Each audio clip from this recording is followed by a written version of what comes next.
High tears, நான் உங்கள் KR பேசுகிறேன். ஹோப் எல்லோரும் நல்லா இருக்கீங்கன்னு கடவுளை வேண்டிக்கிறேன். அதுக்கு என்னெல்லாம் உதவி பண்ணணுமோ அதை கண்டிப்பாக நாங்கள்லாம் சேர்ந்து ஒர்க் பண்ணி கொடுக்குறோம். ஸோ இந்த வீடியோ எதுக்குன்னா, பார்ட் 10 டிப்ரெஷன். ஒரு 2 நாளைக்கு முன்னாடி வந்து பார்ட் 9 பண்ணியிருந்தோம். அது வந்து என்னென்னா, அது கேட்டதுனால சரி டக்குன்னு இது பண்ணிடலாம் அப்படின்னு சொல்லிட்டு பண்ணியிருந்தோம். அதில் கொஞ்சம் கொஷின்ஸ் எல்லாம் கேட்டிருந்தீங்க. ஆல்மோஸ்ட் 6 லீட்ஸ் பேசுனீங்க. 4 பசங்க 2 பொண்ணு எல்லோரும் பேசியிருக்கீங்க. ஒரு சில கொஷின்ஸ் எல்லாம் கேட்டீங்க. அப்புறம் ஒருத்தர் வந்து நம்ம ஏஜ் குரூப் தான், வேறு ட்ரஸ்ட்டில் இருக்கார். ட்ரஸ்ட் நேம் வேண்டாம், நம்மளோட இருக்காங்க, ஜாயின் பண்ணிக்கிட்டாங்க கூட. அது வந்து என்ன சொன்னாங்கன்னா, தமிழில் வேணும் அப்படின்னு சொன்னாங்க. அந்த ஃபஸ்ட்டு வந்து ஏதோ 5 நான் 3 பார்ட்டு தான் வந்து வீடியோ இல்லைன்னு நினச்சிக்கிட்டு இருந்தேன் டிஎஸ். அப்புறம் பார்த்தீங்கன்னா 5 பார்ட் வந்து வீடியோ இல்லாமல் இருக்குது. அப்புறம் அது அப்போல்லாம் பெயின் ஜாஸ்தியாக இருந்துச்சு. நம்ம அதனால தான் வந்து அதை பண்ணலை, வீடியோவை பண்ணல. 5 பார்ட்டு கேட்டீங்க. சரி, 5 பாட்டு வந்து ஆடியோவில் இருக்குதுன்னு சொன்னீங்க. அப்புறம் வந்து 3 பாட்டு ஏதோ வந்து இங்கிலீஷில் இருக்கும்னு நினைக்கிறேன். எனக்கு ஞாபகம் இல்லை, நான் ஃபஸ்ட்டு பண்ணினது இல்லையா. அப்புறம் அதை வந்து ஒரு சின்ன ஒரு ரீவைண்ட் மாதிரி பண்ணி கொடுங்க, தமிழில் பண்ணி கொடுங்க, எங்களுக்கு எல்லாத்துக்கும் பிரயோஜனமாக இருக்கும் அப்படின்னு சொன்னாங்க. ஸோ உங்கள் அலுமனி ஏசலுக்கு மட்டும் இல்லாமல் இந்த சமூகத்துக்கும் ரொம்ப பயனுள்ளதாக இருக்கும் அப்படிங்கிற மாதிரி சொன்னீங்க. அப்புறம் சரின்ட்டு தான் சரி பண்ணால் போகுது அப்படின்னு சொல்லிட்டு, சரி ஒரு ரீவைண்ட் மாதிரி ஒன்று பண்ணிடலாம் அப்படின்ட்டு உட்காந்துக்கிட்டேன். ஏன்னா ஒரு டைம் நின்றுட்டு பேசும்போது ஒரு சிலது வந்து எப்படின்னா பண்ணிடுறோம், பட் அதுக்கப்புறம் இங்கே போய் வேலைலாம் பண்ணணும்ல, அந்த டயர்டு. ஸோ அந்த மாதிரிலாம் இருந்துச்சு. இப்போ ரொம்ப நல்லா இருக்கிறேன் டிஎஸ், சரிங்களா. ஒயிட் நைட் போட்டு வந்திருக்கேன். நான் ரொம்ப ரொம்ப நல்லா இருக்கிறேன். அதனால் நீங்கள் எந்த ஃபீலும் பண்ணிக்க வேண்டியதில்லை, ஜம்முன்னு இருக்கிறேன். ஸோ ஒரு 4-5 கிலோ வெயிட்டு குறைஞ்சிருக்குது. நல்லா பாருங்கள், ஸ்ட்ராங்காக தான் இருக்கிறேன். அதனால் வீடியோ ஆரம்பிக்கும் போதே இந்த ஒரு டிஸ்க்ளைமர் சொல்லிடுறேன், யாரும் ஒரி பண்ணக்கூடாது. நேற்று ஏதோ அதை பார்த்துட்டு ஒருத்தர் பாதியிலே நிறுத்திட்டு அழுதேன் அப்படின்னு சொன்னாங்க. பாதியில் நிறுத்திட்டு அழுதிங்களா, அந்த மாதிரிலாம் ஒன்றும் பேசலையே அப்படின்னு சொல்லிட்டு கால் பண்ணுங்கன்னு சொல்லி திரும்ப கூப்பிட்டு, அப்புறம் இல்லை ரொம்ப ஒரு மாதிரி கனெக்ட் ஆகிட்டேன் என்னோடதுல, அவங்க ஓன் எக்ஸ்பீரியன்ஸில் கனெக்ட் ஆகிட்டேன். ஸோ எனக்கு அது புரிஞ்சுது, நான் ரொம்ப அப்செட் ஆகிட்டேன் அப்படின்லாம் சொன்னாங்க. அப்போ அதில் அந்த அளவுக்குலாம் நம்ம ஒன்றும் பேசலையே. நம்ம வந்து இப்போ லாஸ்ட் வீடியோ பார்த்தீங்கன்னா ஒரு கொஞ்சம் பெட்டர்மெண்ட்டுக்கு வந்த மாதிரி தான் உங்களுக்கு தெரிஞ்சிருக்கும். ஏன்னா அதுதானே உண்மை. நம்ம எங்கேயுமே ஃபேக்காகவும் பொய்யாகவும் சொன்னதெல்லாம் கிடையாது. இப்போ நல்லா இருக்கிறேன். டிப்ரெஷன் ஸ்டார்ட் ஆகும்போது 87 கேஜி இருந்தேன், சரிங்களா. இப்போ 87 கேஜி வந்துட்டேன். இப்போ 91 போயிட்டு இப்போ தான் சோறு இல்லையே, 91 கேஜி போயிட்டேன் தடவை, ஏதாவது ஹையஸ்ட் என்னோடதில். அப்புறம் இப்போ ஒய்ஃப் இந்தியாவில் இருக்கனால நம்மளுக்கு தான் பெரிய சாப்பாடு இல்லையில, 2 நேரம் தானே சாப்பிட்றோம், எதை கிடைக்கிறத சாப்பிட்டுட்ருக்குறோம். அதனால் கொஞ்சம் எல்லாம் வெயிட்லாம் குறைஞ்சி கொஞ்சம் சின்னதாக இருக்கிறேன், 87 இருக்கிறேன். பட் இந்த ஹைட்டுக்கு இது அதிகம் தான். பட் நான் சொல்கிறேன் இந்த ஸ்டோரியெல்லாம். டிப்ரெஷன் இதை மேலே போய் பேசலான்னு சொல்லி இங்கே கொஞ்சம் குளிராக இருந்தது. ஏன்னா இப்போ நம்ம இந்த ஹீட்டெல்லாம் ஆஃப் பண்ணிட்டு தான் இங்கே வந்து பேசுவோம். இது பேஸ்மெண்ட்டு ரொடன்னு ஓடுமில்ல, ஏசி மிஷின், இந்த ஹீட்டர் மிஷின் ஓடும். பட் இங்கே என்ன தெரியுமா பிரச்சனை, நம்ம இந்த மாதிரி வந்து பண்ணணும் அப்படின்னு நினைக்கும்போது மேலே கிட்ஸ் இருக்காங்க. ஸோ ஒருவேளை நம்ம பேசுகிறது வந்து அவங்களுக்கு கேட்டுருமா அப்படிங்கிற ஒரு இது தான். அவங்களுக்கு வந்து இதெல்லாம் தெரியக்கூடாது அப்படிங்கிறது. அவங்க இதை இப்போ லிசன் பண்ண வேண்டாமல்ல. அவங்க ஒரு டீனேஜர் வந்து அவங்களுக்கு ஏதோ ஒரு பிரச்சனை இருந்து அப்போ வந்து ஒரு வேளை வந்து அப்பாவோட எக்ஸ்பீரியன்ஸ் நம்மளுக்கு ஹெல்ப் பண்ணுமா அப்படின்னு அவங்க பார்த்து எடுத்துக்கிட்டாங்கன்னா வெல் அண்ட் குட். இல்லைனாலும் நம்மளுக்கு பரவாயில்ல. ஏன்னா அவங்க வந்து அவங்க வேர்ல்டில் இருக்கட்டும், அதுதான் அழகு. ஸோ கம்மிங் பேக் டு ஒரு ஃபியூ கொஷின்ஸு. அந்த க்ளோஸ்டு குரூப் என்ன, ஒரு 100 பேர்த்திட்ட போய் அழுதுன்னு சொன்னீங்களே அப்படின்னா, அதுக்கு அழுகலை, டிப்ரெஷனுக்கெல்லாம் போய் அழுகலை. மாமியார் இறந்து போயிட்டாங்கல்ல, இப்போது அப்போ யார்கிட்ட போய் அழுகிறது இல்லையா. ஒய்ஃப்கிட்ட போய் ஒய்ஃப்கிட்ட அழுதாச்சு, பிரதர்கிட்ட அழுதாச்சு, இன்னொரு பிரதர்கிட்ட அழுதாச்சு, மாமனார்கிட்ட அழுதாச்சு. அப்புறம் வேறு யார் கூப்பிட்டாங்க, ஃப்ரெண்ட்ஸு யாரெல்லாம் கூப்பிட்டாங்க, சுரேஷ்ட அழுதாச்சு, அப்புறம் ரேணுகிட்ட அழுதாச்சு, கவிதாட்ட அழுதாச்சு, எம்கேட்ட அழுதாச்சு. வேறு யார்கிட்ட அப்புறம் மறுபடியும் வந்து யார் பேசுனா, ஆல்மோஸ்ட்டு அந்த டைமில் கால் அட்டன் பண்ண முடியல. ஒரு சில கால் நான் எடுக்கலை. பட் எடுத்த அத்தனை பேர்த்துக்கிட்டும் வந்து அந்த எமோஷன் இருக்குது, கண்ட்ரோலே பண்ண முடியல. அந்த ஒரு வாரம் யாரோ ஒருத்தர் பேசிகிட்டு தான் இருந்தாங்க, நீங்கள் தனியாக இருக்கிறோம் அப்படின்னு சொல்லிட்டு. அப்போ அங்கே அழுதாச்சு, இங்கே சதீஷ் அறிவொளி அவங்ககிட்ட அழுதாச்சு. ஸோ அது தெரியல. அவங்க பேசிக்காக வந்து என்னென்னா, நான் அது சொன்ன ஒரு விஷயந்தான், அவங்க ரொம்ப very good human being dears. வந்து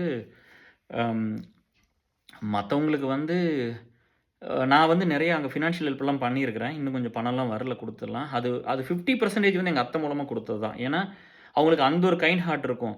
ஒருத்தர் லேப்டாப் கேட்டா வந்து வாங்கி குடுத்துருவாங்க. ஒருத்தர் வந்து காலேஜுக்கு பணம் கட்டிலாம் வாங்கி குடுத்துருவாங்க. அம் அவங்க பெர்சனல் இஷ்யூஸ் சொல்லி ஏதாவது அழுதாங்கன்னா காசு குடுத்துருவாங்க. யாராவது வந்து மருமகன்கிட்ட பணத்த வாங்கி இப்டி குடுப்பாங்களா? இந்த காலத்தில யோசிச்சு பாருங்க. ஏதாவது புடுங்கி மருமகனுக்கு குடுக்க தான் ட்ரை பண்ணுவாங்க. ஸோ இவங்க வந்து she is very good human being. எனக்கு அதனால அது நெறைய பிரேக் ஆச்சு. அப்புறம் எனக்கு 23 வயசுல அந்த அந்த வீட்டுக்குள்ள கல்யாணம் பண்ணிட்டு உள்ள போயிட்டேன். எங்க சிஸ்டர் இன் லாலாம் 10 இயர்ஸ் என் ஒய்ஃபோட ரொம்ப சின்ன பிள்ளை. நான் போம்போது எல்லாம் சின்ன குழந்தை அதெல்லாம் சிறுசு. பட் ஒரு ஒரு ஒரு பையன் மாரி தான்ப்பா இருந்தேன் அந்த வீட்ல. பையன் மாரி தான் இன்னும் இருக்கேன். ஸோ இப்போ பிரதர் வந்ததுக்கப்புறம் உங்களுக்கு அந்த சப்போர்ட்லாம் இன்னும் ஜாஸ்தியாவே இருந்திருக்கும். பட் அதுக்கு முன்னாடியெல்லாம் வந்து சகலைன்னு சொல்றீங்கல்ல அவங்க தான். பட் அதுக்கு முன்னாடியெல்லாம் பார்த்தீங்கன்னா, நான் ஒருத்தன் தானே இருந்தேன். ஸோ ஒரு பையன் மாரி தான் இருந்திருக்கிறேன். அதனால அங்க எந்த ஒரு டிஸ்டர்பன்ஸு, எந்த ஒரு கெட்டது, எந்த ஒரு டிஃபரன்ஸு எப்பவுமே அதெல்லாம் பண்ணுனதே இல்ல. வாழ்க்கையிலேயே பண்ணுனது கிடையாது. சரிங்களா? ஸோ அப்படிதான் அப்படிதான் போயிட்டுருந்துச்சு. அம் அவங்க வந்து ரொம்ப ஒரு ஒரு பியூர் சோல். சரியா? அம் எல்லாரும் நல்லா இருக்கும்னு நெனைப்பாங்க. எதார்த்தமா இருப்பாங்க. என் ஒய்ஃப் கூட எங்க மாமியார் இறக்கும்போது, இறந்தோனே வந்து, "உங்கள மாரி ரொம்ப எதார்த்தமா தானே இருப்பாங்க" அப்படின்னு சொல்லிட்டு அழுதாப்படி. ஸோ அது அந்த மாரி பட்டு மிஸ் பண்ணிட்டோம். Rest in peace. இருக்கிற வரைக்கும் யானை பலம், பலம், குதிரை பலம் அப்படிதான் ஃபேமிலிக்கெல்லாம். எங்க பையனையெல்லாம் வளர்த்தி குடுத்துருக்காங்க. பொண்ண வளர்த்தி குடுத்துருக்காங்க. பயங்கர சப்போர்ட். நம்ம நல்லா இருக்கணும்னு ஒருத்தர் நெனச்சாலே கேஆர் அடிக்ட் தான் அவங்களுக்கு. ஸோ நாம நேச்சர் அப்படிதான் டிஎஸ். Okay, coming back to depression. சொல்லிட்டேன் பார்த்தீங்களா? ஃபர்ஸ்ட்டு வந்து அந்த 100 பேர் வந்து நீங்க கேட்ட மாரி வந்து அந்த கொஞ்சம் க்ளோஸ்ல வந்துக்கிட்டா? இப்ப இந்த 100 பேரு நீங்க கேட்டீங்கல்ல, ஏன் கேர் இப்ப இந்த 100 பேர் தான் 100 அதாவது 100 பேர் அது 100 பேருங்கிறது ஒண்ணும் பெருசு இது கிடையாது. அழுகுறக்காக வேணும்ல. நான் போய் இப்ப பப்ளிக்கா இப்ப வந்து group 1, group 2, group 3, group 4, group 5, group 7ல போய் அழுக முடியாது. ஏஎஸ்எல்லையும் சரி, பியூலயும் சரி, பயங்கர பெரிய கிரவுடு இல்லையா? அப்போ வந்து இந்த இந்த ட்ரஸ்ட் இதெல்லாம் கிரியேட் பண்றதுக்கு யாரெல்லாம் உறுதுணையா இருந்தாங்களோ, அவங்கள அவங்க அவங்கள வச்சுட்டு அவங்ககிட்ட போய் என்னமோ அவங்கலாம் வந்து இருக்கட்டும் அப்படின்னு ஒரு குரூப் இருக்கு. அதில போய் அழுதது தான். வேறெல்லாம் ஒண்ணும் பண்ணல. இன்னொன்னு என்னன்னா, நம்ம அந்த மாரி இருந்தா தானே அவங்களுக்கு ஒரு உயிர் போற கஷ்டம் வந்தா அவங்களும் வந்து ஷேர் பண்ணிக்குவாங்க. இல்லாட்டி எத்தனையோ நல்ல விஷயங்களுக்கெல்லாம் காரணகர்த்தாவா அவங்கலாம் இருந்துட்டு, இப்ப ஏஎஸ்எல் அலுமினி உருவாகுறதுக்கு, ஸ்டேபிள் ஆகுறதுக்கும், இத பெருசு பண்றதுக்குலாம் இருந்துட்டு, அவங்க இப்ப நம்ம போய் ஷேர் பண்ணிட்டு அவங்களும் வந்து ஷேர் பண்ணிக்க மாட்டாங்கல்ல. ஒரு ஒரு டிஸ்டன்ஸ் மெயின்டெயின் பண்ணிக்குவாங்க. கம்ஃபர்டபுளா நம்மட்ட ஃபீல் பண்ண மாட்டாங்கல்ல. அவ்வளோதான் டிஎஸ். வேறெல்லாம் ஒண்ணும் இல்ல. சரிங்களா? நான் டிப்ரஷன் டைம்ல அழுது ஒரு 5, 6 பேர் தான் இருப்பாங்க. அவங்க கிட்டலாம் போய் 5, 6, 7 பேர். மேக்ஸிமம் 10 பேர் இருப்பாங்கன்னு வச்சுக்கங்களேன். அவ்வளோதான். ஸோ, இப்ப இந்த இங்கிலீஷ்ல இருந்த அந்த ஆடியோ மட்டும் வந்து அன்னைக்கு இருந்த எமோஷனுக்குலாம் வீடியோ பேச முடியாது டிஎஸ். அது பேச பேச கண்ல ஒழுகிட்டே இருக்கும் பூரா. சளி ஒரு பக்கம் போகும், கண்ணீர் ஒரு பக்கம் போகும். இது எப்படி போய் பேசுறது வீடியோலலாம்? அது ரொம்ப ஹாரிபிளா இருக்கும்ல பப்ளிக் வர்றது. அம் அப்படின்னு ஒண்ணு இருக்கும். 2வது என்னன்னா, முதல்லலாம் அந்த பயம் இருந்துச்சு. ஒருவேள நம்ம சொல்றேன் அந்த இது அதுக்கு வரும்போது, இந்த மாரி பண்ணா நம்மள வந்து அம் மறந்துருவாங்களோ! நம்மள வந்து வேணான்னு ஹேட் பண்ணிருவாங்களோ! அப்படிங்கிறதெல்லாம் ஒரு பயம் இருக்கும். நான் ஃபர்ஸ்ட்டே இன்னொரு டிஸ்க்ளைமர் சொல்லிக்கிறேன். நேத்து அந்த இதில கைண்டா இருக்கிறேன்னு மாரி சொல்றது வந்து என்னன்னா, செலிபிரிட்டீஸ் சரியா? ஒரு சின்ன லைன் மட்டும் சொல்லிர்றேன். அவங்க எல்லாரும் வந்து நீங்க மக்களானவங்க நம்மெல்லாம் பணம் குடுத்து, படம் பார்த்து அவங்கள செலிபிரிட்டி ஆக்கி, பெரிய ஆளாக்கி, கோடிக்கணக்கில பல கோடி, பல ஆயிரம் கோடி சம்பாரிக்க வச்சிருக்கிறோம். புரியுதா? அதனால அவங்க வந்து பேசும்போது எப்பவுமே கைண்டா தான் இருப்பாங்க. புரியுதா? அவங்களுக்கு தலைவலின்னா நீங்க போய் போய் நிக்க போறதில்ல. காய்ச்சல்னா போய் நிக்க போறதில்ல. ஆப்பரேஷன் உங்க அப்பா, அம்மாவுக்குன்னா போய் நிக்க போறது. உனக்கு வேலை இல்லாட்டி நிக்க போறதில்ல. நீ பணத்த லூஸ் பண்ணா நிக்க போறதில்ல. நீ லைஃப்ப லூஸ் பண்ணா போய் நிக்க போறதில்ல. உங்க லைஃப்ல அவங்க கிடையாது. அதனால நம்ம பேன்னு அத பார்க்க வேண்டியதில்ல. அதத்தான் நம்ம எல்லாரும் பண்றோம். ஒரு ஆக்டர் கோயிலுக்கு வந்துட்டா போதும். அப்படியே வந்து ஃபுல்லா டிராஃபிக்கே ஜாம் ஆகி போய் நிக்கிற மாரி. ஏதோ ஒரு போன ஆக்ட்ரஸ் வந்து கேரளா போனதுக்கு அன்னைக்கு யாரோ ஒரு ஃப்ரெண்ட் சொன்னாங்க. 5,00,000 பேர் போயிருந்தீங்களாமா. நான் அந்த ஏசல்ல மலையாள ஃப்ரெண்ட்ஸ், கேரளா ஃப்ரெண்ட்ஸ் இருக்காங்க. ஒரு 4 பேத்த கான்ஃபரன்ஸ் போட்டு சத்தம் போட்டேன். இப்படி தான் இருப்பீங்களான்னு கேட்டேன் நானு. இல்லையா? ஸோ, இப்போ இந்த சமுதாயம் வந்து இப்படி தான் இருக்கு. சரிங்களா? அத வந்து நம்ம எப்படி வந்து நம்ம மாத்தப் போறோம்? நம்ம எப்படி அட்லீஸ்ட் நம்மலாம் அத பண்ணாம இருந்தோம்னா, நம்ம ஃபேமிலில பண்ணாம இருந்தா, நம்ம சர்க்கிள்ல பண்ணாம இருந்தாங்கன்னா, அது கொஞ்சம் கொஞ்சமா மாறிக்கும். சரியா? அது என்னமோ வந்து எங்க அத்தை உயிர குடுத்துருவாங்களா? சொல்லுங்க. பெரிய செலிபிரிட்டி யார வேணா கூட்டிட்டு வாங்க. நாங்க காச குடுத்துர்றோம். எவ்வளோ வேணா நாங்க செலவு பண்றோம். சரியா? எங்க அத்தை உயிர குடுத்துருவாங்களா? எங்க அம்மா உயிர குடுத்துருவாங்களா? இல்ல நமக்கு ஒரு நல்ல வேலைய வாங்கி குடுத்துருவாங்களா? இல்ல நீங்க எத்தனையோ பேர் பணத்த லூஸ் பண்ணியிருக்கீங்களா? உங்க உங்க வாழ்க்கைய சரி பண்ணிருவாங்களா? நீங்க எத்தனையோ பேர் ஹஸ்பண்ட், ஒய்ஃப் பிரிஞ்சிருக்கிறீங்கல்ல, குழந்தை இல்லாம எத்தனையோ கஷ்டம் இருக்குல்ல, சொத்து இழந்திருக்கிறீங்க, பணத்த இழந்திருக்கிறீங்க. இதெல்லாம் திருப்பி குடுத்துருவாங்களா? அங்க சொல்ல முடியுமா? அழுக முடியுமா? இதெல்லாம் நீங்க யோசிக்கணும். ஸோ, அதனால வந்து அவங்க கைண்டா பேசிட்டாங்கன்னா, அவங்கள கொண்டு வந்து எங்கூட கம்பேர் பண்றது எப்ப பார்த்தாலும். அவங்களே கைண்டா பேசுறாங்கன்னா, அவங்க உனக்கு யாரு? நீ ஃபோன் பண்ணி அழுக முடியுமா? பேச முடியுமா? கேர் கஷ்டமா இருக்குதுங்க கேர்ணும், பார்க்கணும், பேசணும். எனக்கு இத பண்ணி தர முடியுமா? உங்க இத கொஞ்சம் செக் பண்றீங்களா? அப்படியெல்லாம் நீங்க கேட்டுருவீங்களா போயி? உங்க கண்ணார ஒண்ணு இருக்கிறத விட்டு போட்டு, அது வெளியில போய் புடிச்சுக்கிட்டு அப்படி பண்ணாதீங்க. அதே மாரி எங்க லீட்ஸோட வந்து அப்படிதான். இப்போ இப்ப எங்க லீட்ஸ் ஒரு சிலர்லாம் வந்து நீங்க இன்ஆக்டிவா ஒரு சில பேர் உள்ள இருக்கிறதுனாலயும், ஒரு சிலர் எந்த ரெஸ்பான்ஸும் டாக் பண்ண கூட பண்ணாதனால, இப்ப அந்த குரூப்குள்ள வர்றக்கு வந்து தே ஃபீல் ஸ்ட்ரெஸ்டு. அப்ப நான் சொன்னேன், 2 ஆஸ்பெக்ட் தான் இருக்குது. அவங்களெல்லாம் நீ கண்டுக்காத. சரியா? இந்த லைஃப் ரொம்ப ஷார்ட்டு. அவங்களெல்லாம் கண்டுக்காதீங்க. யார் வேணும்னு நெனைக்கிறாங்களோ, அவங்களோட சேர்ந்து ஒர்க் பண்ணுங்க. யார் அன்பா இருக்காங்களோ கூட சேர்த்திக்கங்க. புரியுதா? ஒரு மிஸ் அண்டர்ஸ்டாண்டிங்னா they should open for talk இல்லையா? நம்ம பேசிக்கலாம் கேர். நம்ம பேசி சால்வ் பண்ணலாம் கேர்ன்னு வந்தாங்கன்னா, வெல் அண்ட் குட். பேசாதவங்கள போய் என்ன பண்றது? நான் போய் யார்ட்டயும் பேசுறதில்ல. ஏன்னா நான் எந்த தப்பும் பண்றதில்ல. யாரையும் எதுவும் பாதிக்கிற மாரி எதுவும் பண்றதில்ல. அப்ப யாரோ என்னமோ சொன்னாங்கன்னு நீங்க நம்பிட்டு போனீங்கன்னா, அதுக்கு நான் என்ன பண்ண முடியும்? என்கிட்ட வந்து பேசியிருக்கணும்ல, என்கிட்ட சொல்லியிருக்கணும்ல, இல்லையா? பட் அதெல்லாம் எதுவும் பண்றதில்ல. அப்ப இல்லாட்டி இன்னொரு ஆப்ஷன்னா, அவங்கள இன்ஆக்டிவா இருக்கிற பூரா ரிமூவ் பண்ணி விட்டு போட்டு வச்சுக்க வேண்டியது. அது ஹார்ஷா இருக்குதுனால வேற குரூப் கிரியேட் பண்ணி நீங்க ஒர்க் பண்ணிக்கங்கப்பான்னு சொல்லிட்டேன். நான் எல்லாத்துக்கும் ஒரு நல்லது தான் பண்றேன். சரிங்களா? So, okay. இந்த பேஸ் எல்லாம் செட் ஆயிடுச்சு. ஸோ, இந்த டிப்ரஷன் உங்க கொஸ்டினுக்கு நேரா வந்துடுறேன். அந்த 100 பேர்த்திட்ட போய் அழுகல. அம் நான் அழுதது ஒரு 10 பேர் இருந்திருப்பாங்க. அது அழுகணும்னால அழுகல. அது அது அந்த அந்த அது பேசிட்டு இருக்கும்போது திடீர்னு நம்மளுக்கு அழுகாச்சி வந்துரும்ல. ஒரு பெயின்ல இருப்போம். அவங்க ஏதோ ஒண்ணு கேட்பாங்க. ஐயோ! பண்ண முடியலையே அப்படின்னு நம்ம சொல்லுவோம்ல. அப்ப என்ன இதுன்னா ஒரு மாரி வலியா இருக்குதுன்னு சொல்லுவோம்ல. அப்படிதான் போயிருச்சு. இது வந்து எப்படி ஸ்டார்ட் ஆயிருச்சு? அப்படிங்கிறது தானே ஃபர்ஸ்ட் இல்லைங்களா? எப்படி வந்து டிப்ரஷன் வந்து ஸ்டார்ட் ஆச்சு? உங்களுக்கு எப்படி ஃபர்ஸ்ட்டு ஒவ்வொன்னா போயிரலாம். சரியா? அம் நான் வந்து கோ த்ரூ பண்ண விஷயங்கள் வந்து அந்த டைம் நெறையா இருந்துச்சு. என்னன்னா, இப்ப பாருங்களேன், அப்பா வந்து லாஸ்ட் டைம் வந்து கீழ விழுந்துட்டாங்க. கீழ விழுந்து இந்த கழுத்துல இந்த எலும்பு உடைஞ்சு போச்சு. அப்ப வந்து நானு ஊர்லருந்து காது குத்திட்டு வர்றேன். அப்பா விழுந்துட்டாங்க. கார் சீட்ல மேல ஏறி ஆணி அடிச்சிருப்பாங்களாட்ருக்குது. விழுந்துட்டாங்கப்பா. அப்புறம் நம்ம வந்து சரின்ட்டு அம் அப்போ போ முடியல வந்தோன்னே. நம்ம ஒரு கான்ட்ராக்டிங் ஜாப் இருக்கு. நமக்கு எப்படி லீவ் குடுப்பாங்க அடிக்கடி. வேலைய விட்டு தூக்கிட்டு என்ன பண்றது? நம்ம போகல. அப்புறம் சரின்ட்டு அப்பா வந்து ட்ரீட்மெண்ட் அதெல்லாம் கொஞ்சம் பார்த்துக்கிட்டு இருந்தாங்க. அப்புறம் இந்த டைம் வந்து ஒய்ஃப் வந்து இப்போ மாமனாருக்கு வந்து சர்ஜரிலாம் பண்ணியிருந்துச்சு. அப்புறம் அத பார்த்துட்டு வரேன். மாமனார பார்த்துட்டு வரேன்னு சொல்லிட்டு கிளம்பி போயிட்டு வந்தாங்க. பாப்பாவ கூட்டிட்டு போய் 1 மாசம் இருந்துட்டு வந்தாப்படி. அப்புறம் நான் வந்ததுக்கப்புறம் நானும் போய் எங்க அப்பாவ பார்த்துட்டு, மாமாவெல்லாம் பார்த்துட்டு வர்றேன். ஏன்னா யோசிப்பாங்கல்ல. 1000 இருந்தாலும் அவங்க புள்ள வந்து அவர பார்த்துட்டு போகுது. என் பையன் வரல பாருன்னு நெனப்பார்ல. அப்பா இல்ல. அதனால நான் போயிட்டேன். சரியா, போயிட்டு அந்த 1 மாசம் வந்து அப்பாவோட மட்டும் தான் இருந்தேன். அப்பா, அம்மாவோட தான் இருந்தேன். ஒரே நாள் மட்டும் தான் கோயம்புத்தூர்ல ஸ்டே பண்ணேன். மத்த எல்லா நாளும் வந்து நம்ம வீட்ல அப்பா, அம்மாவோட தான் நான் ஸ்டே பண்ணேன். தம்பியோட தான் இருந்தேன். ஸோ இப்படி தான் போயிட்டு வந்தோம். இல்லையா? அப்புறம் லாஸ்ட் அதே மாரி வந்து இப்போ அதுக்கப்புறம் வந்து அத்தைக்கு உடம்பு சரியில்லைன்னு சொல்லிட்டு, திரும்ப வந்து ஒய்ஃப் போய் 1 மாசம் ட்ரீட்மெண்ட் டைம்ல போயிருந்தாங்க. 2வது நான் வந்ததுக்கப்புறம். அப்ப இப்ப மறுபடியும் போயிருக்காங்க. ஒரு 5 வீக்ஸ் அந்த மாரி லீவ் போட்டு இப்ப மறுபடியும் போயிருக்காங்க. இப்ப அத்தை தான் தவறி போயிட்டாங்கல்ல. உயிரோட இருக்கும்போதே போயிட்டாங்க ஆனா. ஸோ, இப்ப இதெல்லாம் பார்த்துக்குங்க. இந்த வருஷத்துல என் ஒய்ஃப் 3 தடவ போயிருக்காங்க. அ நான் ஒரு டைம் போயிருக்கிறேன் இல்லையா? 6 மாசத்துல 4 தடவ இந்தியா போயிருக்கிறோம். அந்த டைம்ல எக்ஸ்டென்ஷன் வந்து எனக்கு ஃபைல் பண்ணிட்டாங்க. என்ன வளர்த்துன எங்க ஆத்தா இறந்து போயிடுச்சு. டிசம்பர்ல நான் வந்து விர்ஜீனியா, சார்லட், அட்லாண்டா ஏசல் கெட் டுகெதர் போறேன். 2 வீக்ஸ் வந்து அம் லீவு போட்டு போறேன். அந்த டைம் எனக்கு வந்து வொர்க் ஃப்ரம் ஹோமே குடுக்கல. எனக்கு அப்பலாம் வந்து வொர்க் ஃப்ரம் ஹோம் கிடையாது. நான் லீவு போட்டு தான் அங்க போனேன். ஆல்மோஸ்ட் 10 டேஸ் போயி, எல்லா பக்கமும் போய் இந்த 3 ஸ்டேட்ல போய் கெட் டுகெதர் வச்சுட்டு வர்றோம் ஏசலுக்கு. வர்றோம் ஆத்தா இறந்து போச்சு. அவ்ளோ பிரேக் ஆகுறேன். அப்பலாம் வந்து எனக்கு அழுக வராது. அது ஒரு பெரிய அழுகவே மாட்டேன். அப்ப பூரா மனசு பூரா வலியா இருக்குது. அழுக தெரியாது. அழுததில்ல அப்பலாம். 2019 எண்டு டிசம்பர்ல. அப்புறம் ஜனவரி 20ல வந்து ஜனவரி ஒரு 30, 28, 27ல விசா அப்ரூவ் ஆகி எல்லாம் வந்துருச்சு. உடனே ஒய்ஃப கூப்பிட்டு கிளம்பிட்டோம். அப்பதான் அந்த கிளைம் லெட்டர் இல்லாமலாம் இன்டர்வியூ பண்ணல. அப்பலாம் அந்த அவசரத்தில குடுக்கல அவங்க. அப்புறம் தான் போய் எல்லாம் அங்க போறேன். அங்க போனா அந்த கிரிட்டிசிசம் டிஎஸ். அ பாரு அப்ப எங்க அத்தைக்கு கொஞ்சம் உடம்பு சரியில்லாம வேற ஏதோ ஒரு இந்த மாரிலாம் ஏதோ இடுப்பு வலி ஏதோ சொல்லி கொஞ்சம் ட்ரீட்மெண்ட் போயிட்டு இருந்தாங்க. அப்புறம் அத்தைக்கு உடம்பு சரியில்ல. அதனால எங்கேயோ ஒரு இடத்துல வந்து அத்தையும் உடம்பு சரியில்லன்னு சொல்லியிருக்காங்க. அதனால வந்துட்டேன். அப்ப கூட இந்த சமுதாயம் எப்படி பேசுச்சுன்னா, வளர்த்துன ஆத்தா இறந்து போச்சு வரல. ஆனா எங்க மாமியாருக்கு உடம்பு சரியில்லன்னோனே வந்துட்டான் பாரு அப்படின்னு. அப்படிதான் இந்த சொந்த பந்தமெல்லாம் பேசுச்சு. இது எவ்வளோ நியாயமில்லாத செயல்னு பார்த்துக்கங்க. கரெக்ட்டா?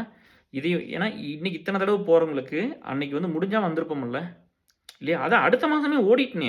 விசா வந்தோனே ஓடிட்டனே. கிளைம் லெட்டர் நான் குடுக்குறேன், பார்க்குறேன்னு சொல்ல சொல்ல, நீங்க எங்க ஆத்தா இறந்ததுக்கு நான் உடனே போயான்னு போயிட்டேன்ல. அப்புறம் எல்லாத்தோடும் போயாச்சு. ஃபேமிலியோட போயாச்சு. 4 பேரும் போயிருக்கிறோம். அப்ப இல்லாட்டி நான் மட்டும் போயிருக்கலாம்ல. எல்லாத்தையும் தான் கூட்டிட்டு போறேன். ஒய்ஃப், பாப்பா எல்லாத்தையும். ஏன்னா அப்ப காதும் குத்த முடியாது. ஏன்னா வீடு அடைச்சிருக்குது ஆத்தா இறந்ததுக்கு. அதனால அங்க போயிட்டேன். அப்புச்சி இறந்து போயிட்டாரு. அந்த ஆத்தா இறந்து கொஞ்ச நாள்ல வந்து அதுக்கு முன்னாடியே அப்புச்சி இறந்து போயிட்டாரு. அம்மாவோட அப்பா. அவங்க 2 பேரும் தான் நீங்க சீட்ஸ் டூ ட்ரீம்ஸ். அதெல்லாம் இந்த வஞ்சி எழுதுற இங்கிலீஷ்ப்பா. நம்மளுக்கு வந்து நம்ம ரொம்ப சிம்பிளா தான் எழுதணும். நான் சொல்லுவேன் குடுத்துட்டு. கொஞ்சம் டைட்டில்லாம் சிம்பிளா வைங்கன்னா, அவங்க இங்கிலீஷ், அவங்க இன்டெலிஜென்ஸ்க்கு அவங்க அந்த மாரி இது. செலாம் அலையும் டூ கலிஃபோர்னியாங்கிறது தான் என்னோட தீமு. பட் அவங்க வந்து சீட்ஸ் டூ ட்ரீம்ஸ் அப்படின்னு போட்டு ஏதோ பண்ணாங்க. பட் யாஹ் அதில கூடலாம் சொல்லியிருப்பேன். இதெல்லாம் டீட்டெயிலாவே சொல்லியிருப்பேன். அம்மாவோட அப்பா, இவங்க வந்து இப்ப இறந்த 2வது இறந்து அப்பாவோட அம்மா. இவங்க 2 பேரும் தான் எனக்கு என்ன வளர்த்துனதுல ஒரு பெரிய ரோல் அவங்களுக்கு இருந்திருக்கு. எங்க அப்பா, அம்மா இல்லாம. ஸோ ரொம்ப 2 பேர் இறந்து போயிட்டாங்க. பிரேக் ஆயி அழுகாச்சி வரமாட்டேங்குது. அப்போ வந்து சுரேஷ் வீட்ல இருக்கேன். அப்புச்சி இறந்தப்ப வீடியோல காட்டுறாங்க. எனக்கு அழுகாச்சி வராத அழுகக்கூடாதே. அழுகாமயே அந்த உஷ்ணத்தையெல்லாம் எடுத்துக்கிட்டு, அந்த பிரஷர் எடுத்துக்கிட்டு, அப்படியே தான் டிஎஸ் இருக்கிறோம். அழுகக்கூடாது. நீ அழுதுறக்கூடாது. நீ ஆம்பள பையன், நீ அழுதுறக்கூடாது. அவ்வளோதான். ஒரு ஆம்பளைன்னா அழுகக்கூடாது. சரியா? சிங்கமாட்டம் இருக்கணும், அழுகக்கூடாது. இப்படி தான் நம்மள சொல்லி வளர்த்திருக்கிறாங்க. அழுகவே இல்ல. அவ்வளோ அவ்வளோ ஒரு பிரேக்கிங்கா இருக்கு. என்ன பண்றதுன்னே ஒண்ணும் புரியல. அப்புறம் அந்த வலியோட அப்படியே இருந்துட்டு, போயிட்டு வந்து இதெல்லாம் பண்ணிட்டு இருக்கும்போது என்னன்னா, அப்பதான் வந்து பார்த்தீங்கன்னா, இந்த அப்பா வந்துங்க நம்மளுக்கு ஒரு 13 ஏக்கர் தோட்டம் இருக்கு. பூர்வீகம். ஒரு 6 ஏக்கர் வித்து போட்டாங்க. 13 ஏக்கர் இருக்கு. 6 ஏக்கர் வித்து போட்டாங்க. 13 ஏக்கர்ல வந்து பார்த்தா ஒரு 8 ஏக்கர் பத்திரத்த வச்சு, நான் சின்ன பையனா இருக்கும்போது ரூ. 1,00,000 பணம் வாங்கிட்டாங்க. ஸ்டேட் பேங்க் திருப்பூர்ல. அந்த அந்த டாக்குமெண்ட்ட வச்சு திருப்பூர்ல அந்த கம்பெனி ஓனர் வந்து நெறைய கடன் வாங்கிட்டாரு. வாங்கி அவங்க பிசினஸ் ரன் பண்றாங்க. அந்த வாங்கி குடுத்தவங்கள கூட்டிட்டு போய் அவங்க இறந்து போயிட்டாங்க. இவரு இந்த ரூ. 1,00,000 வாங்கி என்ன செலவு பண்ணாருன்னு யாருக்கும் தெரியாது. எனக்கு குடுத்தது 10,000 தான். எம்சிஏ படிக்கும்போது பயங்கர சண்ட போட்டு ரூ. 10,000 எனக்கு வாங்கி குடுத்தாங்க. சரியா? அதுக்கு இந்த ரூ. 1,00,000 என்னாச்சுன்னு எனக்கு, எங்க அம்மா, என் தம்பிக்கெல்லாம் தெரியாது. அந்த காலத்துல அன்னைக்கெல்லாம் வந்து எவ்வளவு? 1 பவுன் கோல்டு வந்து இவரு வாங்குற காலத்துல என் கல்யாணத்தப்பயே 4,000. இது கல்யாணத்துக்கு முன்னாடி. மேபி ஒரு ரூ. 3,000 இருக்கலாம் டியர்ஸ். இவரு ரூ. 1,00,000 வாங்கும்போது ஒரு பவுன் ரூ. 3,000. ஒரு 8 சவரன் கோல்டு வந்து ஒரு பவுன்னு சொல்றோம் இல்லையா? அது வந்து ரூ. 3,000 இருக்கும் அப்போ. இந்த ரூ. 1,00,000 இவரு கடன் வாங்கும்போது காட்டுவிட்டு. பத்திரத்தையும் வச்சு வாங்கிட்டாங்க. காட்டுவிட்டு ஆல்ரெடி வந்து ஒரு ஒரு 4 ஏக்கர விட்டு 80,000 வாங்கிட்டாங்க அப்போ. அது இதுக்கு முன்னாடி. அதுக்கப்புறம் இன்னொரு 4 ஏக்கர விட்டு 40,000 வாங்கிட்டாங்க. அது அதுக்கு முன்னாடி. நான் சின்னதப்போ. இவ்வளோ கடன் பண்ணி வச்சாச்சு. அப்புறம் எங்க தோட்டத்துல வருமானம் வரும் சாப்பிடுறக்கு, செலவு பண்றக்கு. சரிங்களா? அப்புறம் கமிங் பேக். அப்ப இந்த பத்திரத்த வந்து 25 வருஷமா நான் போராடுறேன். அந்த டாக்குமெண்ட்ட வந்து ரிட்ரீவ் பண்ணணும்ல. அப்ப வந்து அப்பா பொறுப்பான அப்பாவெல்லாம் இல்ல. ஏன்னா எனக்கு வந்து அவங்ககிட்ட ஒரு வேலைய நம்பியெல்லாம் குடுக்கவும் மாட்டேன். அவங்க பண்ணவும் மாட்டாங்க எடுத்தெல்லாம். எதுவுமே பண்ணுனதில்ல. என் பையன் போய் காலேஜ்ல படிக்கணுமா? ஸ்கூல்ல படிக்கணுமா? என் பையனுக்கு வந்து கல்யாணம் பண்ணணுமா? புள்ள பெத்துக்கணுமா? அவனுக்கு லைஃப்ல அடுத்து என்ன சொத்து வாங்கணுமா? சம்பாரிக்கணுமா? அதெல்லாம் ஒண்ணுமே அப்ப இல்ல. 0. அதெல்லாம் ஒண்ணுமே இல்ல. சரியா? இப்ப எல்லாம் இருக்குது. இப்ப ஒரு 5, 6 இயர்ஸா இப்ப எல்லாமே இருக்குது. Totally he changed.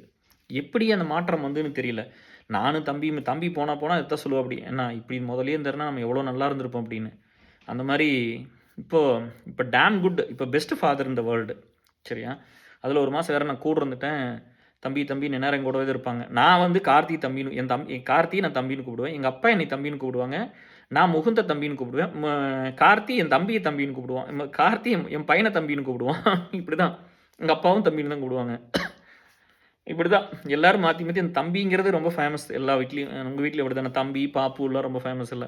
எங்க சிஸ்டர் இன் லாவ பாப்பான்னு கூப்பிடுவோம். அப்படி கூப்பிட்டு இப்ப நெறைய பேர்த்த வந்து பாப்புன்னு எனக்கு எல்லாமே வந்துருச்சு. ஸோ, இப்ப இந்த சர்டிஃபிகேட்ட வந்து இந்த அப்போ வந்து என்னன்னா, பையன் கொஞ்சம் பெருசானானா, அப்ப எனக்கு தோணுச்சு நம்ம எப்படியாவது முயற்சி பண்ணி பார்க்கலாம் அப்படின்னு சொல்லிட்டு, நம்ம இங்க இருக்கிறதுனால, எனக்கு அந்த சர்க்கிள் பில்ட் ஆகலையல்ல. இப்ப தான் கொஞ்சம் எல்லாம் பெருசா இருந்திருக்குது. பட் அப்போலாம் வந்து பார்த்தீங்கன்னா, நம்ம லோக்கல்ல இருந்தா தானே அந்த வேலையெல்லாம் பண்ண முடியும். அப்புறம் பிளஸ் வந்து பேரலா பர்த் சர்டிஃபிகேட் அப்ளை பண்ணணும். அந்த கிரீன் கார்டு வேற கிட்ட வந்துருந்துச்சு. நானும் ஒய்ஃபும் வந்து பர்த் சர்டிஃபிகேட் அப்ளை பண்றோம். அப்ப அதுல வந்து கொஞ்சம் சேஞ்சஸ் அந்த நேம் அத எத மாத்தணும், முடிக்கணும் அது இதுன்னு சொல்லி அந்த இதெல்லாம் இருக்குது. இது 2 ஹிமாலயன் டாஸ்க்கு பிரஷர்ல ஒர்க் பண்றேன்.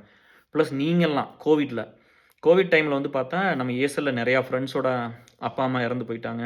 அண்ணன், தங்கச்சி இறந்து போயிட்டாங்க. ஸ்பவுஸ் இறந்து போயிட்டாங்க. அலுமினியில நெறைய பேர் இறந்துட்டாங்க. நம்ம நம்ம ஒரு உயிர காப்பாத்தணும். பணமெல்லாம் குடுத்தோம். ரூ. 2,00,000 கடைசியில பே பண்ணோம். ஃபுட்டுக்கு வந்து ரூ. 2,00,000 கொடுத்தோம். ஜெர்மனிலேருந்து சாமி செட்டு ஒரு நம்ம அலுமினி ஏஎஸ்எல், நான் ஏஎஸ்எல், நான் ஏஎஸ்எல்ல ஏஎஸ்எல் நான் ID group, ASL ID group அப்படி தானே 2 வச்சுருக்கிறோம். ஸோ ஏஎஸ்எல் நான் ஐடி அவங்கெல்லாம் சேர்ந்து அலுமினி அவங்கெல்லாம் அந்த இதுலேருந்து 1,00,000 கொடுத்தாங்க. நம்ம ஏஎஸ்எல்லேருந்து நான் 1,00,000 கொடுத்தேன் 2. அதுக்கப்புறம் வந்து இன்னொரு ஃப்ரெண்டோட ட்ரீட்மெண்ட்டுக்கு வந்து ஒரு ரூ. 2,00,000 கட்டணும் 4. அப்புறம் இன்னொரு பொண்ணு வந்து எமர்ஜென்சி ஹெல்ப்னு ஒரு ரூ. 1,00,000 வாங்கிட்டு போயிடுச்சு. அது இன்னும் கொடுக்கல. இப்போ வந்து 2.5 வருஷம் ஆச்சு அவங்க வாங்கிட்டு போய் இன்னும் கொடுக்கல. ரொம்ப ஃபீல் பண்ணி கேட்டாங்க அவங்க பிரதரோட மேரேஜ் அப்படின்னு சொல்லி. ரொம்ப முடியல, ரொம்ப கஷ்டம் அப்படின்லாம் கேட்கும்போது கொடுத்தது. பட் இன்னும் வரல, வந்துரும்னு நினைக்கிறேன். ஸோ இப்படி தான் எல்லாம் போச்சுங்க. ரூ. 5,00,000 வந்து இப்படி கொடுத்துட்டு, அது இல்லாமல் நம்ம ஸ்கூல் அலுமினி டைமில் ஒரு ரூ. 2,50,000 செலவு பண்ணி அப்போ இந்த நிறையா லீட்ஸ் ஒர்க் பண்ணிங்க. இந்த லம்பார் ரூம் கட்டி கொடுத்தோம். கவர்மெண்ட் ஜிஹெச்சில் மருந்தெல்லாம் வச்சுக்கிறதுக்காக கவர்மெண்ட் சாங்ஷன் ஆகலினா அப்போ அப்படி தான் இவர் வந்து மினிஸ்டருக்கு சப்போர்ட் பண்ணுறாரு, இவர் டிஎம்கேக்கு சப்போர்ட் பண்ணுறாரு, இவங்க ஏதோ வந்து இதெல்லாம் வந்து இவங்க பேசுகிறவங்கெல்லாம் அதை சொல்கிறேன் பாரு. ஏன் வந்து இதெல்லாம் உங்கள் லைஃப்பில் வந்து இதெல்லாம் நடக்கும். இதெல்லாம் வந்து இக்னோர் பண்ண கற்றுக்கணும். எனக்கு அந்த ஏஜில் எனக்கு அப்போ தெரியல. ஏன்னா டிப்ரெஷன் இல்லாமல் அந்த ஸ்டார்டிங் ஸ்டேஜில் உள்ளே போகிறேன் டிஎஸ். அப்புறம் நீங்கள் வந்து வண்டியாக கொண்டு வந்து கொடுத்த ரெக்வஸ்ட்டு. விசா வாங்கியிருப்பாங்க, அங்கே ஸ்டாப் பண்ணிட்டாங்க எம்ப்ளாயர் வந்து வரக்கூடாதுன்னு சொல்லி. அங்கே வேலையை அவங்க ரிசைன் பண்ணியிருப்பாங்க. அவங்களுக்கு வந்து அங்கே லோன் கட்டுற மாதிரி இருக்கும். எல்லாருமே கமிட்டட் தானே. எல்லாருமே ஒரு லோன் போட்டிருப்பீங்க, வீடு வச்சுருப்பீங்க, கார் வச்சுருப்பீங்க. அது கட்டணும்ல. 3 மாதம் வேலை இல்லாமல் எப்படி கட்டுவான்? ஸோ இந்த பிரச்சனையெல்லாம் போயிட்டுருக்குது. இந்த மாதிரி எல்லாமே இன்னும் நிறையா மிக்சட் ஆஃப் இந்த பசங்க பிள்ளை வந்து அழுகிறது பிடிக்கிறது. அதாவது என்னோட நேச்சர் என்னென்னா, என்னோட limit body and mind limitation இருக்குல்ல இல்லையா? இப்படி தான் இருந்தால் கூட, இவ்வளோ ஸ்ட்ராங்காக இருந்தால் கூட, இப்படி யாரும் தூக்கி நிறுத்திடலாம் அப்படி இருந்தால் கூட, எவ்வளோ அதுக்கு தான் வந்து இதோட பிஓலுமினிக்கு போயிருந்தேன். அங்கே ஒரு ஃப்ரெண்டு இந்த விரிஸ்ட்டை பிடிச்சி பார்த்துட்டு, அப்பா எவ்வளோ பெரிய விரிஸ்ட்டு அதெல்லாம் பெருசாக உங்களுக்கு அந்த கதையெல்லாம் தெரியாது. நீங்கள் சும்மா இது மிட் சைஸ் விரிஸ்ட்டு தான். சும்மா வந்து நம்ம விஜய் அவங்கெல்லாம் தான் மை டியர் சீனியர்ஸ். எனக்கு சீனியர்ஸ் ரொம்ப பிடிக்கும்ப்பா. நான் ரொம்ப ஜோவியலாக, ரொம்ப லவ்வபுளாக அவங்ககிட்ட நிறைய லேர்ன் பண்ணிக்குவேன். அவங்ககிட்ட வந்து கற்றுக்கணும்னு நினப்பேன். சரி அந்த பாயிண்ட்டுக்கு அப்புறம் வரும். அப்புறம் இந்த மாதிரி இதெல்லாம் போயிட்டு இருக்கும்போதுப்பா டிப்ரெஷன். அது டிப்ரெஷன்னு தெரியாது. என்ன ஆகுதுன்னா, சாப்பாடு ஃபஸ்ட்டு வந்து குறையுது. கவலை அப்படியே இந்த மனசெல்லாம் வந்து டிஎஸ் நான் மறுபடியும் சொல்லிடுறேன். இப்போ நான் டிப்ரெஷனில் இல்லை. அதாவது வந்து 100% இல்லை, ஒரு 20% இருப்பேன்னு வச்சுக்கோங்க. இல்லாட்டி ஒரு 10% இருக்கிறேன். இன்னும் ஃபிசிக்கலாக எந்த ஆக்டிவிட்டி பண்ணுறதில்ல டிஎஸ். அது பண்ண மைண்ட் விட மாட்டேங்குது. ஒரு ஒரு இன்னும் அந்த வாழ்க்கை நிறைய மாற்றிருச்சு இந்த டிப்ரெஷன். இன்னும் கம்ப்ளீட்டாக க்யூர் ஆகலை. அதனால் நம்ம இப்போ நார்மலாக இருந்தால் நார்மல்னு சொல்லுவோம்ல. இப்போ படிக்க முடியுது, சரி இப்போ வேலை பார்க்க முடியுது, சாப்பிட முடியுதுப்பா. அது பண்ண முடியுது சரிங்களா. மற்றபடி போய் வேறெல்லாம் முதல்ல இருந்த மாதிரிலாம் அலுமினி எஸ்எலுக்கு பண்ணுறேன். ஏன்னா அது ரத்தத்துலேயே ஊறி போய் கிடக்குதுல்ல. ஸோ ஒரு 90% வச்சுக்கோங்க. இன்னும் 10% இன்னும் வெளியே வரல. அதனால் நான் ரீக்ரியேட் பண்ண தான் ட்ரை பண்ணுறேன். உங்களுக்கு ஷேர் பண்ண தான் ட்ரை பண்ணுறேன். எதையாவது நான் மிஸ் பண்ணியிருந்தேன்னா சாரி சரியா. கொண்டு வர முடியலனா கூட நீங்கள் பழசை கேட்டுக்குங்க. லைனாக கேட்டுட்டு வாங்க. இதெல்லாம் முடிஞ்ச வரைக்கும் தமிழில் சொல்ல ட்ரை பண்ணுறாவ. இவ்வளோதான் சரியா. அப்புறம் ஃபஸ்ட்டு வந்து சாப்பிட்றதெல்லாம் அந்த பெயின் வந்து என் வாழ்க்கையிலே அனுபவிக்காத வழி. நான் வந்து சென்னையில் போய் வேலை இல்லாமல் இருந்திருக்கிறேன், அம்மா இல்லாமல் இருந்திருக்கிறேன், ஃபஸ்ட் லவ் வந்து செட் ஆகாமல் போயிருந்துருக்குது, அதை போய் முயற்சி பண்ணணும்னு தெரியாமல் போயிடுச்சு. இந்த மாதிரி நிறையா, அதாவது நான் வாழ்க்கையில் ரொம்ப நேசித்தது, என் வாழ்க்கையில் நான் ரொம்ப பெருசுன்னு நினச்சது. ஸோ இந்த மாதிரி நிறையா இருந்திருக்குது இந்த மாதிரிலாம். அப்போது இதையெல்லாம் நம்ம இழக்கும் போதும் கூட நம்ம சோர்ந்து போகல டிஎஸ். லூஸாக இருக்குது. சோர்ந்து போகல. இவ்வளோ பெயின் இல்லை. எந்த இடத்துலையுமே இவ்வளோ பெயின்லாம் இல்லை. இந்த சொசைட்டி பண்ணின கிரிட்டிசிசம், இந்த சொசைட்டி கேட்ட கொஷின்ஸு, இந்த மாதிரி நிறையா இருந்திருக்குமில்ல. பட்டு எதுவுமே வந்து இந்த அளவுக்கு காயப்படுத்தலை. இது ரொம்ப ஊனப்படுத்தி என்னை ஒன்றுமே இல்லாமல் பண்ணி ஃபஸ்ட்டு வந்து அந்த தூக்கம் கிட்டுது. தூக்கமே வராது சரியா. இப்போ ஏதோ ஒரு 5 மணி நேரம் 6 மணி நேரம் தூங்குறேன். அப்போ தூங்கவே மாட்டேன். அதுக்கப்புறம் வந்து பார்த்திங்கன்னா அது 2 மணி நேரத்துக்கு வந்துருச்சுங்க. அந்த 2 மணி நேரங்கிறது எனி டைம் தூங்குவேன். எப்போ தூக்கம் வந்தாலும் தூங்கிடுவேன். அது 2 மணி நேரம் தான். அந்த 2 மணி நேரம் வந்து கடைசியிலலாம் சுத்தமாக தூக்கம் வரல. அப்புறம் சாப்பாடெல்லாம் வந்து குறைஞ்சி போச்சு. சாப்பாடெல்லாம் குறைஞ்சு ஃபஸ்ட்டு வந்து காலையில் 2 எக்கும் ஒரு ஆம்லெட்டு, சரி 2 எக்கு, ஒரு பாயில்டு எக்கு, ஒரு அவகேடோ, ஒரு காஃபி குடிப்பீங்க பிரேக்ஃபாஸ்ட்டு. மத்தியானம் வந்து குழம்பு ரசம். வீட்டில் இருந்தால் ஆஃபீஸ் போனால் அங்கே என்ன இருக்குது, என்ன கொடுத்துட்றாலோ ஒய்ஃப் கொடுத்துட்றாங்களோ அதை சாப்பிடுவேன். இல்லாட்டி அங்கே வாங்கி சாப்பிடுவேன். நைட்டு வந்து வீட்டில் என்ன கொடுக்குறாங்களோ அதுதானே. நார்மல் ஃபுட்டு தான், இட்லி தோசை. இல்லாட்டி நம்ம வீட்டில் என்ன இருக்குதோ அது நம்மளுக்கு தனியாலாம் குக் பண்ணணும்னு அவசியமே எப்போ இருந்ததில்லை. இல்லை உப்புமா, பொங்கல், இல்லை பூரி, மோஸ்ட்லி என்ன கொடுத்தாலும் சாப்பிட்டுக்குவேன். இல்லாட்டி மதியானம் இருந்தது மிச்சமாக அதை சாப்பிட்டுக்குவேன். அதெல்லாம் ஒன்றும் பிரச்சனை இல்லை. நம்ம சொகுசாலாம் வளர்ந்தது இல்லையே, அது பிரச்சனை இல்லை. இந்த சாப்பாடெல்லாம் குறைய ஆரம்பிச்சிருச்சு. அந்த வலி எப்படி சொல்றது? அப்படியே வந்து போட்டு அப்படியே இன்ஜெக்ட் பண்ணிக்கிட்டே இருக்கும் டிஎஸ். அப்படியே என்னமோ வந்து அப்படியே தொடையிலிருந்து அப்படியே இந்த ஹார்ட்டெல்லாம் ஐயோ! இப்ப எவ்வளோ ஃப்ரீயா இருக்கு தெரியுமா? I love this heart now. அப்ப என்னமோ ஒரு ஒரு டன்ன கொண்டு வந்து வச்ச மாரிங்க. அப்படியே வலி போட்டு பெயினா இருக்கும். என்ன பண்றதுன்னே தெரியாது. எ அப்படியே என்னத்த சொல்றது? இங்க வந்துங்க இங்க ஒரு கட்டில் வச்சிருக்கிறேன் இந்த பேஸ்மெண்ட்ல. இங்க வந்து படுத்துட்டு உட்காந்து அழுகுவேன். என்ன நடக்குதுன்னே தெரியாது. அப்படியே அந்த வலி அப்படியே பெயினா பாரமாவே இருக்கும். ஒண்ணுமே பண்ண முடியாது. அப்படியே கொஞ்சம் கொஞ்சமா டீகிரேட் ஆகுறோம். நம்மளுக்கே தெரியுதுங்க ஒரு ஸ்டேஜ்ல. அப்படியே டீகிரேட் ஆகி வந்து ஃபர்ஸ்ட்டு வந்து இம்பாக்ட் ஆனது முடி. சரியா? அ அந்த முடி பூரா கொட்டுச்சு பூரா. அது அந்த ஃபோட்டோலாம் இருக்கு. அதிலேயே ஒரு 100 ஃபோட்டோ, 200 ஃபோட்டோ எடுத்து வச்சுக்கிறேன். ஒவ்வொரு ஸ்டேஜ் ஆஃப் டிப்ரஷனையும் எடுத்து வச்சிருக்கிறேன். என்ன நானே எடுத்து வச்சிருக்கிறேன்.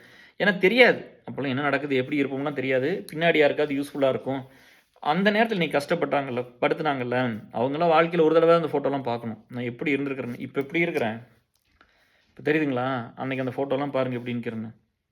அப்படியெல்லாம் ஆயிருச்சு கண்ணமெல்லாம். அப்படியெல்லாம் என்ன கிண்டல் பண்ணாங்க என் ஃப்ரெண்ட்ஸ் எல்லாம். ஒரு இது கெட் டுகெதருக்கு போம்போது. ஸோ இப்படிதாங்க இருந்துச்சு. இந்த சாப்பாடெல்லாம் ஸ்டாப் ஆயிருச்சு. ஒண்ணுமே பண்ண முடியல. கான்சன்ட்ரேஷன்லாம் குறையுது. எந்நேரம் ஒரு வலி டாலரேட்டே பண்ணிக்க முடியாத ஒரு வலி இருக்குது. அ அப்படியே என்னன்னே தெரியல. என்னன்னே எல்லாமே குறைஞ்சுக்கிட்டு வருது. ஒரு சாதாரண வேலைய பண்றது கஷ்டமாகுது. கிரெடிட் கார்டு பில் பே பண்றதில்ல. டாக்ஸ் ஃபைல் பண்ணாம விட்டுட்டேன். காருக்கு வந்து என்னெல்லாம் வந்து இஎம்ஐ கரெக்ட்டா கட்டணுமோ அதெல்லாம் எதுவுமே கட்டல. வேலை கொஞ்சம் இம்பேக்ட் ஆகுது. லீவ் போடுறேன். 2 வாரம் அந்த மாரி இடையில லீவ் போட்டப்போ.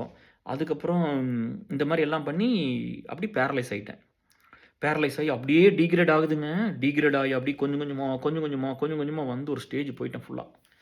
அந்த ஸ்டேஜ் போம்போது எப்படி தெரியுமா இருக்கும்? அந்த 2 முட்டையில வந்து 1 முட்டை சாப்பிட்டேன். அப்புறம் எனக்கு 1 போதுன்னு சொல்லுவேன். அவகேடோ சண்டை கட்டுவா. ஒய்ஃப் அவகேடோ நான் சாப்பிட மாட்டேன். சாரி ஏதாவது கொஞ்சம் ஒரு ஃபீல் இப்போ என் பையன போயி இந்த சொசைட்டி அப்படிதான். இந்த கைண்ட்னஸ்ன்னு சொன்னீங்கல்ல, அங்க நடிச்சுக்கிட்டு பேசுறதுல கைண்ட்னஸ் இல்ல. சரியா? உன்ன வந்து இன்னொருத்தர் எப்படி கம்ஃபர்டபுளா வச்சுக்கிறதில்ல. கம்ஃபர்டபுளா வச்சுன்னா ஏமாத்துனாலே கம்ஃபர்டபுளா வச்சுக்கலாமே. ஃபில்டர் பண்ணி பேசினா கம்ஃபர்டபுளா வச்சுக்கலாமே. ஃபேக்கா இருந்தா கம்ஃபர்டபுளா வச்சுக்கலாமே. சரியா? நான் அப்படி கிடையாது. எங்கூட ஒரு பையனும் புள்ளையும் தான் அவங்கள வந்து அவங்களுக்கு ஒரு துரோகம் நடக்குது, கொடுமை நடந்தா நான் போய் எவனா இருந்தாலும் எதிர்ப்பேன் இந்த உலகத்தில. நான் அப்படி அப்படி 1,00,000 தடவ எதிர்த்துருக்கிறேன். எதிர்த்து தான் வாழ்ந்துருக்கிறேன். ஒரு குழந்தையோட எதிர்ப்ப கூட சமாளிக்க முடியாம அத தாங்கிக்கிற அளவுக்கு தில் இல்லைன்னா, அப்புறம் என்ன லீடர்ஸ் மத்தவங்கலாம்? இப்படி எனக்கு எனக்கு வஞ்சி இத சொல்லுச்சு கடைசில. நான் அந்த இதுக்கு வர்றேன்.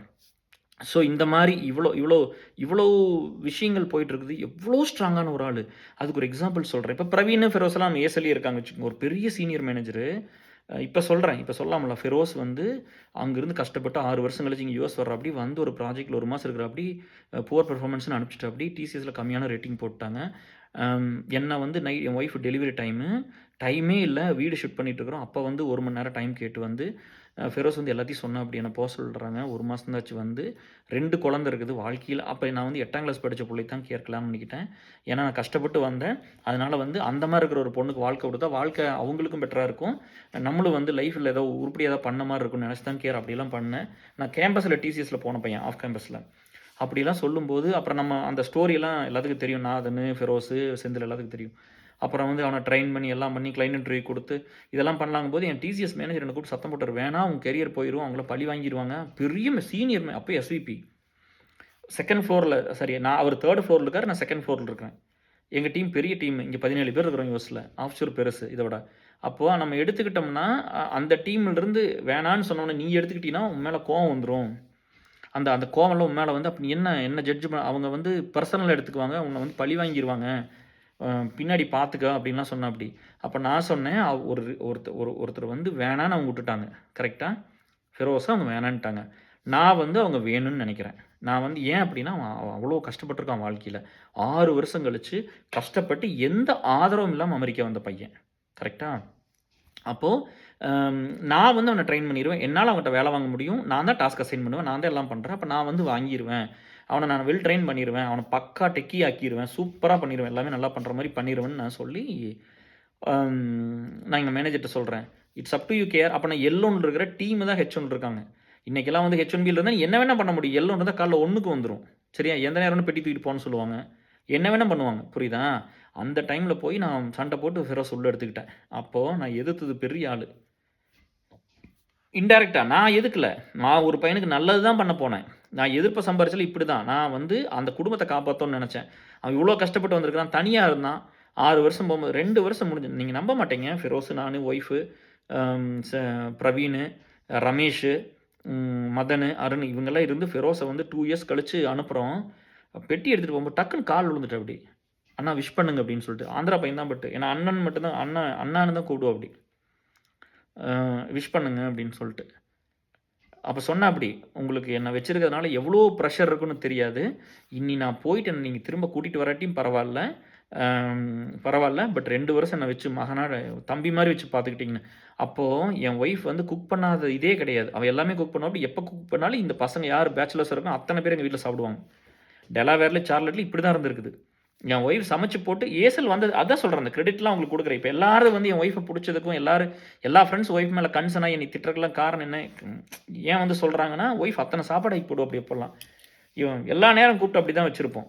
நம்ம வந்து சமைச்சு ஒரு நல்லதுன்னு வந்தா போதும். உடனே ஃபிரோஸ் கூப்பிடு, பிரவீன் கூப்பிடு. அவங்க இல்லாம நான் சாப்பிட்டது கூட கிடையாது பெருசாலாம். நான்வெஜ்ன்னு பண்ணிட்டா போதும். இல்ல ஒரு நல்ல குழம்பு பண்ணிட்டா போதும். உடனே கூப்பிட்டுருவேன் சொல்லிருவேன். வர சொல்லுவாங்க. அவங்க சேர்த்தி பண்ணு அப்படின்னு. இப்படிதான். சரியா? இன்னைக்கெல்லாம் கார் பூல் என்னென்னமோ பண்றீங்க. என் கார்லாம் சும்மா தான் ஓடியிருக்குது. ஒரு நாள் ஒருத்தர்ட்ட $1 வாங்கிட்டு அது ஃப்ரெண்ட்ஷிப்லாம் அப்படிதான் வந்திருக்குது. அப்ப நம்ம எதிர்த்தது. இந்த மாரி 1,00,000 தடவ எதிர்த்திருப்பேன் ஒவ்வொருத்தருக்கா. நான் எதுக்குலப்பா நான் நல்லது இப்ப நீ ஒருத்தர வேணான்னு சொல்ற, நான் போய் அவங்களுக்கு உதவி பண்றேன். அப்போ அங்க 2 குழந்தை இருக்குது. அவன் அவன் செஞ்ச செயல் அப்படி இருக்குது. ஓகே ஒரு சில நேரம் ஒருத்தர்னால பண்ண முடியாது. நான் சப்போர்ட் பண்ணி பண்ண வைக்கிறேன்னு சொல்றேன்.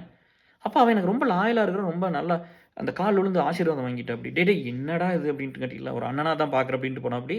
அப்புறம் 2 இயர்ஸ்ல நீங்க கூட்டு வர மாட்டேன்ட்டு போனாப்படி. அப்ப நான் சொன்னேன், "இல்ல நீ வருவ போ" அப்படின்னு சொன்னேன்.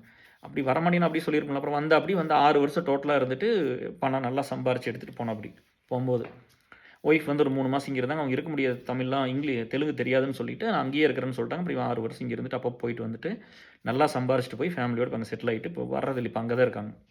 ஸோ நம்மலாம் இப்படி தான் பண்ணியிருக்கிறோம். அப்போ இந்த எதிர்ப்புங்கிறது உங்களுக்கு புரியுதுல்ல?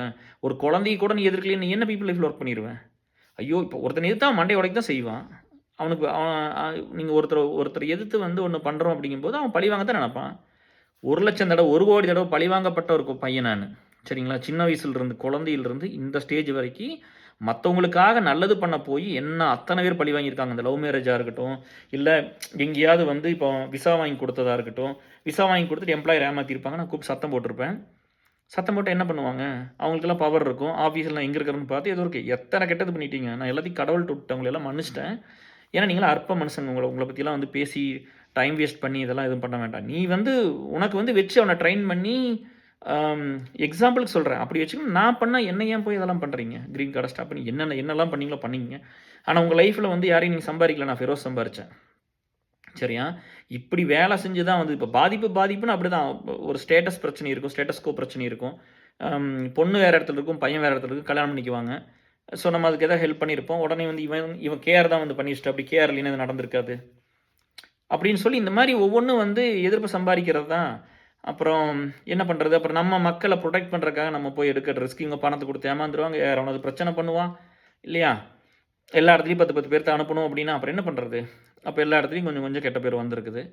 ஸோ இப்படி தான் போயிருச்சு. ஓகே. So fine. உங்களுக்கு இது புரியுதுல்ல? இப்படியெல்லாம் இவ்வளோ ஸ்ட்ராங்கா இருந்த ஒரு ஆளு, என் கேரியர பத்தி கவலைப்படாம, என் லைஃப் என்ன ஆகும் அப்படிங்கலாம் கவலைப்படாம நான் ஃபெரோஸுக்கு பண்ணேன். இது ஒண்ணு. இந்த மாரி 1,00,000 இருக்குது. இன்னைக்கு வேணா ஃபெரோஸ் இத சொல்றோம். இன்னைக்கு நடக்கிறதெல்லாம் இன்னும் 4 வருஷம் கழிச்சு சொல்லுவோம்ல. ஏதோ இந்த மாரிலாம் பண்ணியிருந்தேன். அந்த மாரி நெறைய பண்ணியிருக்கிறேன். ஒவ்வொரு டைம் பண்ணியிருக்கிறேன். ஒவ்வொருத்தருக்காக போய் பிரச்சனை நடக்கும்போது கூட நின்றுருக்கிறேன். கேட்டுருக்கிறேன். எல்லாம் பண்ணி குடுத்துருக்கிறேன். எந்த இடத்துலயாவது வந்து இன்னொரு ஃப்ரெண்டு கூட வந்து கேப்ல எங்க கூடலாம் ஒர்க் பண்ணும்போது, எத்தன பேர் நம்மளுக்கு கீழ அங்க கூட ஒர்க் பண்ணவங்களுக்கெல்லாம் விசா வாங்கி குடுத்து டிசிஎஸ்ல. யாருக்காவது ஏதாவது ஒரு கெட்டது பண்ணியிருப்பனா? சரியா? எனக்கு பண்ணுன கெட்டதெல்லாம் நான் ஒருத்தருக்கு நல்லது பண்ண போய் நீங்க பண்ணுனது. சரியா? அதுக்கெல்லாம் நீங்க கடவுள்ட்ட பதில் சொல்லிக்கங்க. சரியா? நீங்க நல்லவங்கள தொட்டுருக்கிறீங்க. நல்லவங்கள ஒண்ணுமே இல்லாம பண்ணியிருக்கிறீங்க. என்னென்னமோ பண்ணியிருக்கீங்க உங்க வாழ்க்கையில. அதுக்கெல்லாம் மேல பதில் சொல்லுவீங்க. ஒண்ணும் எங்கேயும் போயிறாது. Everything is accountable. சரியா? நான் கெட்டது பண்ணக்கூடாதுங்கிறது என் மனசுல இல்ல. அதனால நான் பண்றதில்ல. ஏன் உங்கள திருப்பி பண்ணக்கூடாதுன்னுலாம் திருப்பி பண்ண முடியும். எல்லாத்துனாலயும் ஒண்ணும் பண்ண முடியுமில்ல. இல்லையா? ஸோ நம்ம அப்படிலாம் பண்ண மாட்டோம். எனக்கு வந்து அதில எதுவுமே இல்ல. அந்த மாரிலாம் மனசுல வந்து அம் எந்த ஒரு இதுவுமே இல்ல. நான் மனுஷங்கள நேசிக்கிறதுக்காக வந்திருக்கிறேன். நான் மனுஷங்களுக்கு நல்லது பண்ண வந்திருக்கிறேன். ஐ பிலீவ் இன் ஃபர்கிவ்னஸ் அவ்வளோதான். நீ என்னமோ பண்ணிட்டு போ. சரியா? அத பத்தி எனக்கு பிரச்சனை இல்ல. அப்புறம் இவ்வளோ பெரிய ஆளு உடைஞ்சு ஒண்ணுமில்லாம போயிருச்சு. இந்த சாப்பாடு வந்து ஸ்டாப் ஆயிருச்சு டிஎஸ். எதுக்கு சொன்னேன்னா, நான் அந்த எத்தன எதிர்ப்ப பார்த்துருப்பேன். இல்லையா? அதனால தான் சொல்றேன், நீ நல்லவன்னு நீ சொல்லவே வேண்டியதில்ல. நீ சொல்லி எனக்கு என்ன ஆகப் போகுது? நான் என்ன ஏமாத்திட்டு நீ நல்லவன்னு சொல்லி நான் வாங்கிக் கொண்டு என்ன சர்டிஃபிகேட் வச்சு என்ன பண்ண போறேன் நானு? நான் உயிர குடுத்து வேலை செஞ்சிருக்கிறேன். ஒவ்வொருத்தருக்காக உயிர் போற இடத்துல கூட நின்றுக்கிறேன். என் வாழ்க்கைய 1,00,000 தடவ நான் ரிஸ்க் எடுத்திருக்கிறேன். என் ஒய்ஃப் அத்தன தடவ அழுதுருக்காங்க. என் உயிருக்கு ஏதாவது ஆயிருமோன்னு சொல்லி பயந்துருக்காங்க. அப்படியெல்லாம் வேலை பண்ணி குடுத்துருக்கிறேன் ஒவ்வொருத்தருக்காக. சரியா? It's okay. அவங்க வந்து யாரையும் நெறைய யாரும் சொல்றதில்ல. நான் அதான் சொல்றேன், செத்து போனா தான் சொல்லுவாங்க. பெரிய பெரிய ரிஸ்க் எல்லாம் எடுத்திருக்கிறேன். எத்தனையோ சொத்த வாங்கி குடுத்துருக்கிறேன் ஒருத்தருக்கு. என்னென்னமோ பண்ணி குடுத்துருக்கிறேன். சரியா? இது நம்ம போய் அதெல்லாம் சொல்லணுங்கிறது இல்ல. பட் இப்படி ஒரு ஆள் வந்து நம்மளுக்கு வந்து இத்தன வேலை செஞ்சு இதெல்லாம் வந்து எதுவுமே காப்பாத்தல. அப்படியே உடைஞ்சு ஒண்ணுமே இல்லாம அப்படியே உள்ள போயிட்டேன் டிஎஸ். உள்ள போயி அம் என்ன பண்றதுன்னே தெரியல. ஒரு 1 முட்டைய தூக்கி போட்டுட்டேன் ஒய்ஃப் குடுத்ததுல. 1 வேண்டான்னு சொல்லி அப்படியே ஏமாத்திட்டேன். அப்போ 1 சாப்பிட்டுட்டு அவ உடல வச்சுர்றது. அந்த 1 முட்டை 1 அப்படியே அந்த 1 முட்டைய சாப்பிட முடியல காலையில. அதுக்கப்புறம் ஹாஃப் பாயில் குடுக்குறியா? அது ஈஸியா இருக்குமல்ல. கொஞ்சம் அப்படியே ஒழுகாம அப்படி கொஞ்சம் ஒழுகி எப்படி கொஞ்சம் சாப்பிட்டுக்கலாம்ல. அது மட்டும் சாப்பிட்றேன்னு அத வாங்கி வச்சுர்றது. அதுக்கப்புறம் எனக்கு எப்ப தெரிஞ்சதுன்னா, அ மதியம் இப்ப காலையில சாப்பிட்டுட்டேன்னா, எ கிட்டத்தட்ட 10 மணி வரைக்கும் வரமாட்டேன் சாப்பிடறதுக்கெல்லாம். மத்தியானம் சாப்பிடவே மாட்டேன். அப்புறம் நைட்டு தான். நைட்டு கொஞ்சம் தான் இருக்கும். அப்புறம் இந்த இந்த 2 நேரங்கிறது வந்து 1 நேரம் ஆயிடுச்சு. ஒரு நேரத்து அப்ப வந்து என்னன்னா, வீட்ல சண்டை வரும்ன்னு சொல்லி முதல்ல குப்பை தொட்டியில போட்டுருவேன். அத கண்டுபிடிச்சுருவாப்படி. அப்புறம் என்ன பண்ணுவேன்னா, கார் எடுத்துட்டு போனாலும் கேட்பாப்படியல்ல நைட்லாம். எங்க போயிட்டு வரீங்க? ஏதோ ஓப்பன் ரிங்கு இங்க நீங்க நெனைக்கிற மாரி கிடையாது. வீட்டுக்குள்ள யார் வர்றாங்க? யார் போறாங்க? எத்தன தடவ கதவு ஓப்பன் ஆயிருக்குது? அம் பேஸ்மெண்ட் எத்தன தடவ கீழ கதவு ஓப்பன் பண்ணிக்கிறோம். அ பால்கனிக்கு எத்தன தடவ போயிருக்கிறோம்? கராஜ் எத்தன தடவ ஓப்பன் பண்ணிக்கிறோம்? எல்லாமே ரெக்கார்ட் ஆகும். நாங்க பூரா கேமரா வச்சிருக்கிறோம் எல்லா பக்கம். இங்க யுஎஸ்ல எல்லா பக்கமும் கேமரா இருக்கு வீட்ல. ரிங் ஆப் இருக்குது. என் ஒய்ஃப் அங்கிருந்து எல்லாத்தையும் பாப்பாப்படி. என்னென்ன பண்ணிட்டு இருக்காங்க? யார் வர்றாங்க? யார் போறாங்க? எல்லாமே எல்லாத்து வீட்லயும் இங்க அப்படித்தான் இருக்கும் செக்யூரிட்டிக்காக. யாராவது வந்து கதவ தட்டி நாங்க இல்லாதப்போ வந்து கதவ தட்டி அப்படின்னா, போலீஸுக்கு வந்து 2 நிமிஷத்துல கால் போயிரும். அதே மாரி யாராவது கண்ணாடி கிண்ணாடி உடைச்சா போலீஸுக்கு கால் போயிரும். இங்கெல்லாம் செக்யூரிட்டி சிஸ்டம் அப்படிதான் இருக்கும். அப்போ நான் என்ன பண்ணுவேன்னா, இந்த சாப்பாட்ட பூரா போட்டு இந்த மிச்சம் என்னால சாப்பிட முடியாம இருக்கும்ல, அத போட்டு பேப்பர்ல கட்டி இந்த வால்மார்ட் கவர்லாம் இருக்குல்ல, அது வாங்கிட்டு வர கவர பூரா வச்சிருப்பாப்படி. அந்த அம் ஏதாவது திராஷ் போடுறதுக்கு சின்னதா ஏதாவது யூஸ் பண்ணிக்கிறதுக்கு வச்சிருப்பாப்படி. இந்த சிக்கன் கட் பண்ணா, இல்ல ரெஸ்ட் ரூம்ல யூஸ் பண்ற ஒரு திராஷ் அந்த மாரி போடுறதுக்கு வந்து சின்ன பையில கட்டி பெரிய திராஷ் பேக்ல போட்டு போட்டுறது. அப்ப அந்த கவர் காலியாச்சு ஃபர்ஸ்ட்டு. என்ன டெய்லி இதில திடீர்னு பார்த்தா கவர் பாதி காணோம். என்னன்னு கேட்டு நான் ஒண்ணும் சொல்லல. அப்புறம் பார்த்தா அதில சாப்பாட்ட போட்டு கட்டி கொண்டு கார் இருக்கு இல்லைங்களா? கார்ல ட்ரங்க்குக்கு கீழ ஒரு ஸ்பீக்கர் பாக்ஸ் இருக்கும். அதில என்னோட கார்ல இருக்கு. அங்க வந்து செப்பல்லாம் போட்டுக்குவேன். எங்கேயாவது போம்போது செப்பல், ஷூ எல்லாம் வச்சு ட்ரிப்புக்கு போறது. அங்க வச்சு மூடி வச்சுறது டிஎஸ். அப்புறம் நான் எங்க கடைக்கு போறேனோ அழுங்காம எடுத்து போட்டுறது. திராஷ்ல. ஒய்ஃப்லாம் போகணும்ல. இந்த கேஸ்க்கு பெட்ரோல் போடுறதுக்குலாம் அப்ப அப்படி பண்ணிறது. ஸோ இப்படியெல்லாம் பண்ணி கடைசியில அந்த ஒரு ஹாஃப் பாயிலுக்கு வந்து நின்னுச்சுங்க. ஒரு நாளைக்கு ஒரு ஹாஃப் பாயில் தான் சாப்பிடுவேன். அப்படியே இப்படி சுத்தி, சுத்தி, சுத்தி, சுத்தி அப்படியே நெளிச்சுட்டே இருப்பேன். வந்து பாப்பா அப்படி வந்து பார்த்துட்டு அவளுக்கு வந்து என்னன்னா, நான் சண்டையெல்லாம் போடல. நான் எந்த டார்ச்சரும் பண்ணல. ஆனா என்னைய வந்து ரொம்ப நான் இந்த மாரி இருக்கிறத வந்து அவங்கனால தாங்கிக்க முடியல. அதுதான் அது இருக்கும்ல. எல்லாத்துக்கும் நம்மளுக்கு அப்படித்தானே இருந்திருக்கும். அவங்க இப்படி ஆனா நம்மளும் சும்மா இருப்போமா? நம்மளுக்கு ஹர்ட்டிங்கா தான் இருக்கும். ஸோ அப்படி ஆயிருச்சு. அப்புறம் இப்படியே ஓடிட்டு இருந்தது. அந்த காஃபிய வந்துங்க அந்த ஒரு ஹாஃப் பாயில வச்சு ஒரு ஹாஃப் பாயில் சாப்பிடுறதுக்கு அது கடைசி ஸ்டேஜ்ல எனக்கு 4 மணி நேரம் ஆகும். ஒரு ஹாஃப் பாயில் சாப்பிட்டு முடிக்கிறதுக்கு. அந்த ஒரு ஹாஃப் பாயில் சாப்பிட்டு முடிக்கிறக்குள்ளயே அப்படியே வந்து ஒண்ணுமே பண்ண மாட்டேன். இன்னைக்கு எத்தன வேலை பண்றேன் தெரியுங்களா? எனக்கு வந்து தேங்க்ஸ் கிவிங் லீவுங்க. 14 மணி நேரம் வொர்க் பண்ணேன் நம்ம அலுமினிக்கு. 14 ஹவர்ஸ் டைம் சொல்லி போட்டு வொர்க் பண்ணேன். போய் பாருங்க எத்தன பிளேலிஸ்ட் கிரியேட் பண்ணியிருக்குன்னு பிஎம்ஹெச்எஸ் அலுமினில. பியூ கொஞ்சம் பண்ணியிருக்குது. ஏஎஸ்எல்லுக்கு பண்ணியிருக்கு. பட் பிஎம்ஹெச்எஸ்ல எவ்வளோ பண்ணிக்கிறேன்னு பாருங்க. ஒரு நாள்ல 30 வீடியோ அந்த நம்ம வீட்ல நடந்த மீட் வீடியோ அப்லோட் பண்ணேன். இல்லையா? சுதாகர்ட்ட வாங்கி பியூல சுதாகர் இருக்காரு. அவர் தான் எல்லாம் வீடியோ பண்ணி குடுத்தாப்படி. எல்லாம் வாங்கி எல்லாம் மெர்ஜ் பண்ணி குடுத்தாப்படி அப்லோட் பண்ணேன். எத்தன வேல அந்த ஹேஷ்டேக் போட்டதோ, டிஸ்கிரிப்ஷன் எழுதுனதோ, டைட்டில செக் பண்ணுனதோ, தம்பனையில பார்த்ததோ, வேலிடேட் பண்ணதோ, இந்த மாரி அப்போ நேத்து நைட்டு 10 மணி நேரம். ஆஃபீஸ் வேலைய முடிச்சுட்டு வந்து நைட்டு 10 மணி நேரம். இல்லையா? இப்படியெல்லாம் வேல பார்க்குற ஒரு ஆளு, ஒண்ணுமே பண்ணலீங்க. Totally useless. அப்படியே வந்து ஒரு வெஜிடபிள் ஒரு ஒரு வேஸ்ட்டான ஒரு வெஜிடபிள் சொல்றோம்ல, ஹோமா ஸ்டேஜ்க்கு போன மாரி தான். அம் ஒரு மனநோயாளியாவே மாறியாச்சு. அப்படியே அதாவது அ நீங்க வந்து இந்த ரோட்லலாம் பார்த்துலாம் போறீங்களா? அவங்கலாம் பைத்தியம் இல்லைங்க. அவங்கலாம் டிப்ரஷன்ல இருக்காங்க. அவங்கலாம் மனநோயாளி. மனநோயாளி தான் டிப்ரஷன்ங்கிறது. சரிங்களா? இப்ப இங்க வந்து நெறைய பேர் ஏமாத்துறாங்க இந்த டெர்ம்ஸ் எல்லாம் வச்சு. நான் ஒவ்வொன்னா சொல்றேன் உங்களுக்கு எப்படின்னு. அம் இப்ப எல்லாமே ஸ்கேம் ஆயி போச்சுல்ல டாக்டர் அது இதுன்னு எல்லாம் நெறைய அப்படி தானே போயிடுச்சு. ஸோ ஹாஸ்பிட்டல் இதெல்லாம். உண்மையா இருக்கிறவங்க இருக்காங்க. பட் நெறைய அப்படி ஆயிருதுல்ல. ஸோ நீங்க வந்து என்னன்னா, ஒரு சில விஷயம் நீங்க புத்திய வச்சு கண்டுபிடிச்சுக்கங்க. அதுல வந்து என்னன்னா, இந்த ஒரு ஹாஃப் பாயிலுக்கு வந்துருச்சு. ஒரு காஃபியங்க காஃபி ரொம்ப பிடிக்கும் காலையில. அந்த காஃபிய வந்து 5 தடவ சூடு பண்றேன். ஒரு சிப்பு குடிச்சா போதும். அவ்வளோதான். கடைசியில அந்த ஒரு ஹாஃப் பாயில்ல வந்து இதுதான் ஸ்ட்ரைக் பாயிண்ட். அந்த ஒரு ஹாஃப் பாயிலுக்கு வந்து ஒரு காஃபிக்கு வந்துச்சு பாருங்க ஒரு நாளு. அதுக்கப்புறம் வந்து அந்த ஹாஃப் பாயிலும் கட் ஆயிருச்சு. அந்த காஃபி வந்து 2 ஜிப் உள்ள போனா வாந்தி வரும். உடம்பு டோட்டலா உள்ள மாறிடுச்சு. ஃபுட் இன்டேக்கே நீங்க பண்ண முடியாது. சாப்பாடு வந்து நீங்க உள்ளயே போகாது. சாப்பிடவே முடியாது. சரிங்களா? அந்த உடம்பு பூரா அந்த 3, 4 மாசத்துல பூரா கம்ப்ளீட்டா மாறிடுச்சு. அப்ப என்னன்னா இவங்களுக்கு தெரியலைன்னா, இப்ப ஃப்ரேம் வந்து ரொம்ப வருஷம் கஷ்டப்பட்டு 8 1/2 வருஷம் ஜிம் பண்ணி பில்ட் பண்ண ஃப்ரேமு. அப்ப அது கொஞ்சம் கொஞ்சமா டிக்ரீஸ் ஆகி வரும்போது ஸ்லிம்மா அந்த ஃபேட் எல்லாம் ஃபர்ஸ்ட்டு ஃபேட் பர்ன் ஆகும். அப்புறம் மசில் பர்ன் ஆகும். இப்படி வரும்போது இவரு டயட்ல இருக்காரு, இப்படி இருக்காரு, அப்படி நினைச்சுக்கிட்டாங்க எல்லாருமே. மண்டையில தலையில முடி பூரா போயிடுச்சு. இதெல்லாம் இப்ப வந்திருக்குது டிஎஸ். இது ஏன் இப்ப வந்ததுன்னு தெரியல. பட் இப்ப ஏதோ வந்திருக்குது. இப்ப கொஞ்சம் நல்லா சந்தோஷமா இருந்தனால முளைக்குதுன்னு நினைக்கிறேன். என்னன்னு தெரியல. இது போனாவெல்லாம் பிரச்சனை இல்ல டிஎஸ். இப்ப தெரியுதுங்களா உங்களுக்கு? இப்ப முளைக்குது முடியெல்லாம். பட் இது என்னன்னு தெரியல. இருந்தாருக்கிட்ட போனா போயிட்டு போகுது. அதெல்லாம் கவலைப்படலாம். பட் அப்பல்லாம் முடி இல்ல. அப்புறம் இப்படியெல்லாம் போயிட்டு இருக்கும்போது நானு ஒய்ஃப் கிட்ட வந்து காஃபி கொண்டு ஊத்திரலாமே. பாத்ரூம்ல டாய்லெட்ல ஊத்திருவேன். இல்லாட்டி இதுல ஊத்திருவேன். ஏதோ ஒண்ணு இப்படியே பண்ணிட்டு இருந்தேன். ஒரு வேலையும் பண்ணலீங்க. கம்ப்ளீட்லி 0. ஒரு வேலையும் பண்ணல. அப்படியே சோஃபாலயே உட்காந்துருப்பேன். சோஃபாலயே படுத்துக்குவேன். எங்கேயுமே எந்திரிக்க மாட்டேன். என்னோட சோஃபாக்கு தான் கொண்டு வந்து சோஃபாலயே இப்படி ரெக்லைன் இருக்கு. இப்படி சாஞ்சு இப்படி படுத்துக்கிறது. எங்கேயுமே போமாட்டேன். எங்கேயும் எந்திரிக்க முடியாது.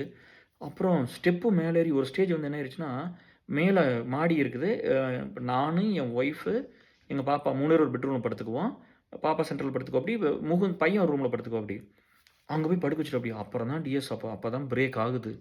அங்க போய் நீங்க அங்க வந்து படுங்கன்னு சொல்லிட்டாப்படி. அப்ப ஸ்டெப் ஏறி மெதுவா அங்க போய் அப்படியே படுத்துட்டு இருந்தேன். அப்பதான் வந்து என்னன்னா, அப்பதான் அழுகுறேன். அதாவது என்னன்னா, அந்த வலி வந்து ஒவ்வொரு செகண்ட் ஊசி எடுத்து குத்துற மாரியே இருக்கும். அப்படியே குத்திக்கிட்டே இருக்கும். குத்துற மாரி என்ன குத்திக்கிட்டே இருக்கும். ஏதோ ஒண்ணு வந்து போட்டு அந்த நம்மள போட்டு நான் வந்து நான் தான் சொல்றேன் பாருங்க. அந்த L1B விசால இருக்கிறவன் தூக்கி எறிஞ்சு பெட்டி தூக்கிட்டு போடான்னா வாய மூடிட்டு வரணும். அந்த மாரி ஸ்டேட்ல அவங்கலாம் சிட்டிசனா இருக்கிறாங்க. ஒரு பெரிய சீனியர் வைஸ் பிரசிடென்ட், மேனேஜரு. அவரு வந்து ஒரு வேணான்னு சொன்ன ஒரு பையன என் டீம்ல டெய்லி அவர் பார்க்குறாரு அதுக்கப்புறம். என்னையும் பார்க்கணும், அவனையும் பார்க்கணும். ஏன்னா கேன்டீன்ல பார்ப்போம், இல்ல மேல போனா பார்ப்போம், கீழ வந்தா பார்ப்போம். ஒரே ஆஃபீஸ் மொத்தம் இருக்கிறதே 4 ஃப்ளோர் தான். சின்ன ஆஃபீஸ் தான். ரொம்ப பெருசெல்லாம் இல்ல. அப்ப எப்படி இருந்திருக்கும்? இது மொத்தம் 3 ஃப்ளோர் தான். 4 கூட இல்ல. இல்லையா? ஸோ அப்ப எப்படி இருந்திருக்கும்? நம்ம வந்து நல்லது தான் இந்த மாரி அப்ப எவ்வளோ தைரியம் இருந்திருக்கும்? நான் நல்லது தான் பண்றேன். நான் எதுக்கு பயப்படணும்? ஒருத்தர் முடியாதுன்னு குடுத்தீங்க, நான் ஆப்பர்ச்சுனிட்டி குடுத்தேன். அவ்வளோதானே. அதுக்கு என்ன பழி வாங்குவீங்களா? என்ன ஒண்ணும் இல்லாம பண்ணுவீங்களா? அ பண்ணீங்க. பரவால்ல நல்லா இருங்க. சரியா? ஸோ, அப்ப இவன் இவன் என்ன பண்ணான்னா, அம் அப்புறம் இந்த இந்த மாரி ஆயிடுச்சு. அப்புறம் அங்க போய் படுத்துருக்கும்போது அதாங்க ஃபர்ஸ்ட் டைமு. அப்படியே வந்து தூக்கமே வரல. எப்படி படுக்கிறது? போட்டு நெளிக்கிறேன், அத பண்றேன், இத பண்றேன் இப்படியே இருந்துச்சு. அப்புறம் வந்து என்ன ஆயிடுச்சு அப்படின்னா, பல்லே விளக்குனது இல்ல, அந்த டைம்லாம். அம் அதாவது வந்து எப்பவுமே வந்து பார்த்தீங்கன்னா, அது இப்ப வந்து நம்ம யாராவது ஒரு நல்லவங்க அது இப்ப நெறைய பேர் அத சொல்லியிருப்பீங்க. எப்பவுமே வந்து ஒரு ஃபங்ஷனோ அதெல்லாம் போனா அந்த மூக்க நோண்டுறதோ, வாய நோண்டுறதோ